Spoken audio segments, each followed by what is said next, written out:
Hi, everybody. Kevin Longquist with On the Pony Express Hilltop Visits, and we are joined here by new SMU head basketball coach, Johns Hopkins Hall of Famer, and one-time NCAA free throw shooting record holder, Andy Enfield. 92.5%, huh? Pretty good stuff there. Let's start, Coach, thank you for being with us today. Let's start with this whirlwind tour that you've been on since you got here in April, and it's all the way through August now. What's been your perspective of what you've learned about this program and the potential beyond when you were introduced back in early April? Well, Kevin, I think the first thing is the excitement around SMU's campus, the community, the basketball community here in Dallas about SMU going to the ACC, about having a competitive team to compete for ACC championships and the potential to do that. Let's talk a little bit about your reconstruction of this roster. A bunch of new faces here. You went heavy into the portal. You kind of had to in some respects, but you also had the two signees with Chance Purrier and Mitchell Holmes, a forward and a big. What's the challenge of building a roster with the NIL era being what it is, and have you had to adjust your coaching style to that, as well as anything else that involved with this now? It is very challenging. There's some advantages and disadvantages. The advantage is if you come into a new program like this and you need to sign players immediately, like we did, there are experienced players out there that you can recruit and hopefully sign, and we did that. We brought in 7 transfers in the spring and summer. The disadvantage is it's hard to keep players longer within your own program now, so the turnover in college basketball is at an all-time high, and so we prefer to recruit younger players and have them develop and stay in the program, but when you come into a new program like this, there were some advantages. So overall, what do you like about this group? What's been key to them forming chemistry, and how do you want them to play? Because basically, since you're redoing this whole roster. We like to play fast, spread the floor, an NBA-style system. We like to play great defense, and we need some size and length, which we have now on our roster. And then we have to share the basketball and make some shots. So we feel very good about our roster. We have some outstanding players with experience in the ACC and other power conferences. And now it's our job as a staff to try to mold them together, and they have to learn their strengths and weaknesses. They say that you have to have maybe a year or so for everyone to get familiar, especially with a roster that's changed so much as this one. Do you buy that? And if you do, or even if you don't, what's the adjustment that you kind of have to make for something like that? Well, ideally, you'd like to have players grow together, but in today's age, I'll give you an example. When we went to Elite 8 at USC 3 years ago, we had 3 existing players on our roster coming back. We had 1 player signed and had a transfer, so we had to go and recruit, and at that time we had to take graduate transfers. We took 5 transfers and went to Elite 8 that following year. But those guys meshed together. There were no egos. They just wanted to win. And they did a great job of that. So we're hoping this team is a lot like that, where they come in here, they know that they've been successful at other places, but now their main goal is to help SMU basketball become a national brand of basketball. Let's talk a little bit about your front court that you have with Johan and then the late addition of Sam. What can that mean for your shooters between Chuck Harris, Matt Cross, Tibet, just to name a few? What will that bring in terms of just balancing the floor, that sort of thing? Johan is terrific. He has a great attitude. He works extremely hard. Our front line is big. We have a lot of guys. We have 7'1", 6'10", 6'10". Johan's 6'10.5". Long arms, are athletic. So anytime you have a front line that can defend the rim with your rim protection, but also can score the ball offensively, it really opens the floor up for everybody. Let's talk a little bit about the overall thoughts of the schedule. Decent test to open with Tarleton State. Now they had 25 games last year, and they're under the direction of Billy Gillespie, whose reputation in the industry speaks for itself. Then you have other games with Mississippi State here. You're on the road in Indianapolis at Butler. You've got the tournament out in California, and then LSU. LSU over in Frisco. What do you like about that schedule, and is it the way you wanted it to get to? I think it's a good mix of home and away. We try to challenge ourselves. We want to win right away here at SMU, and the best way to do that is play a challenging non-conference schedule. So to play the schedule we have, it's a little demanding. Some people might think it's too demanding for a new team, but we feel great about our roster, and we think we can handle that. And because of the experience that you're bringing all these guys in who have plenty of Division I experience, I would suspect that played a role in you looking at that non-conference schedule the way you did.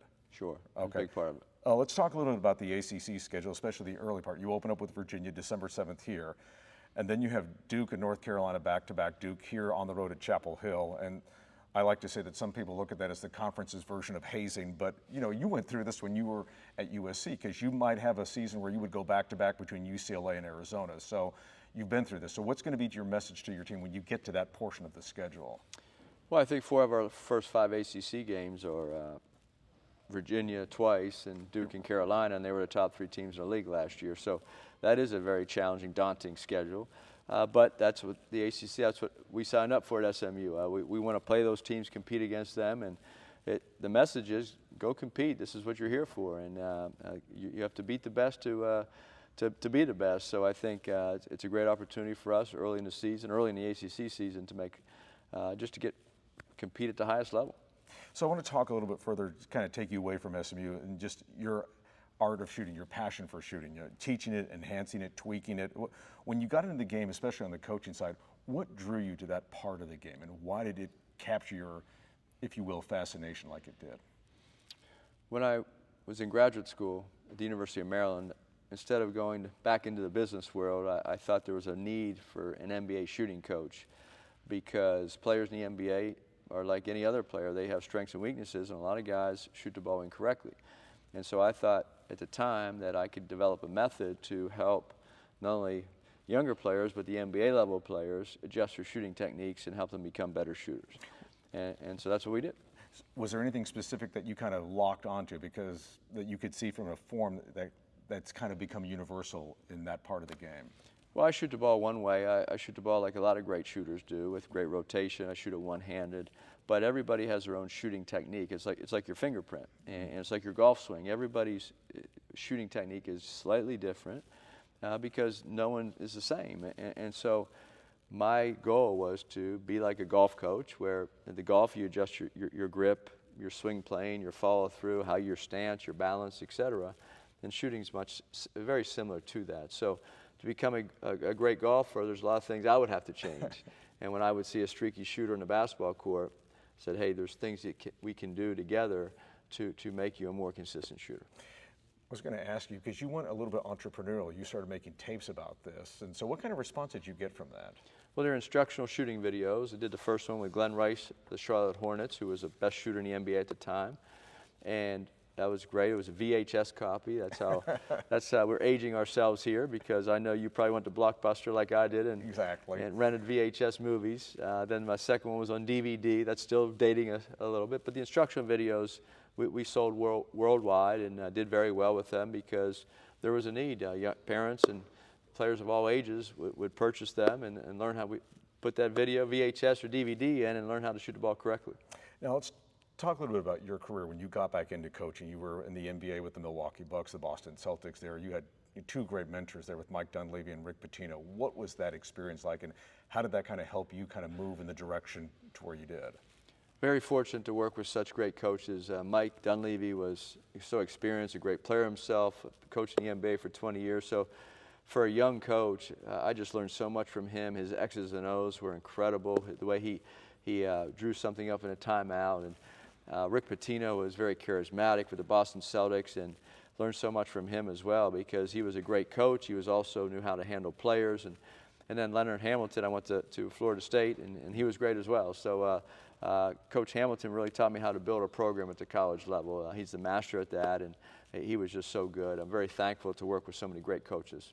Yeah, I was going to ask you a bit further about your relationship with Coach Hamilton. Was it a conversation? Was it something that you saw during your time there with him that kind of gave you the inspiration, I want to become a college head coach? Yeah, Coach Hamilton, first of all, he gave his assistant coaches a lot of responsibility, which I do now as a head coach because of Coach Hamilton.